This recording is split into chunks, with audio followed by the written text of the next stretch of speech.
Hey everyone, it's Sami from Sami's Sweet Life, and today I'm going to talk to you a little bit about DIY labeling. So I had mentioned that I had created a little soap station. There were a few of you who wanted more information, so I wanted to talk about the process. I made this label. It is actually vinyl, so this is just a plain old soap dispenser. I really love how these turned out. I also redid my baking station using the same exact vinyl, just on different containers. So these work really well on smooth surfaces. So this bottle is plastic.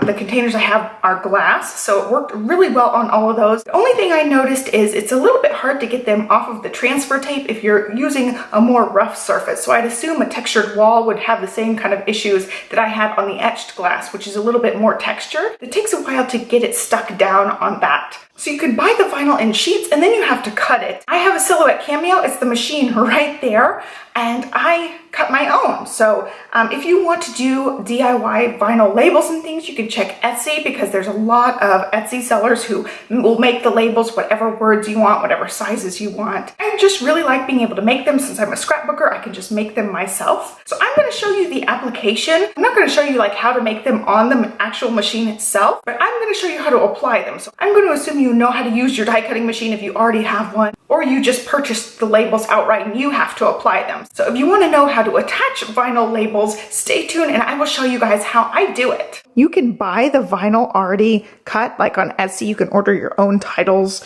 with fonts and whatever. I just ordered these 12 by 12 sheets of vinyl, and I have a Silhouette Cameo machine, the Cameo 1. I think they're now on the Cameo 3. But I just cut it using my computer. I'm going to talk about this from the vinyl to the actual application. So here I've got my vinyl cut out. It looks like this, and hopefully you guys can see in the light, you can see the letters on there. I had to cut these apart. Probably if you order them, they will already be cut apart.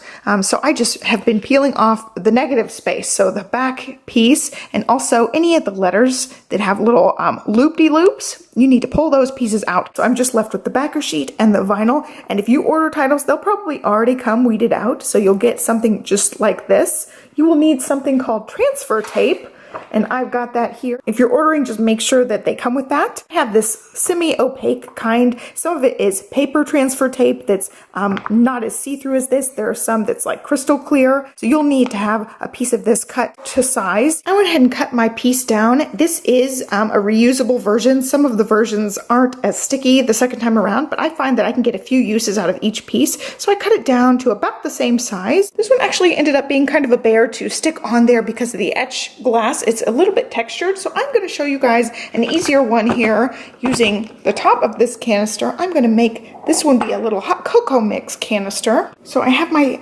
image cut out exactly how I want it. It's just going to go on the top of that. I'm going to use my piece of transfer tape. This is reusable as many times as it will stick and pick up your vinyl. You just want it to be able to hold on to your vinyl and pull it off of the backing. So it takes it just a second to get everything. You just make sure all your pieces are picked up so that you can do this in one fluid motion. I'm going to eyeball exactly where I want this on here. And then I press firmly so that the vinyl will stick to your surface. So I go ahead and press around the edges to hopefully get it stuck on there. And then I start to peel the transfer tape off. And generally speaking, if your surface is smooth and clean, you get a really smooth and clean attachment just like that. So that was super easy and quick. I did not have the same effect with this one because of the texture. It wasn't sticking to this one as well. Now that I've got the transfer tape off of there, I was able to rub this and make sure that it stuck pretty nicely. But this one I don't have to worry about because it was smooth and the surface adhesion was a lot stronger than the adhesion to the transfer tape. So I like to reuse these, especially, you know, if it's just strong enough to pick up your vinyl, it'll be a lot easier of a process to get it to attach, so you don't have to worry about it sticking very strongly to the transfer tape. It will stick to the surface that it is supposed to stick to. It's super easy to attach vinyl, and making them yourself with the right equipment is super easy as well. You know, I just designed these using the software that came with my die cutting machine, my Cameo. I do have some Cameo tutorials on my scrapbook channel. If you're interested in that, be sure to give this video a thumbs up and subscribe, and I'll catch you next time. Thanks for watching. Bye.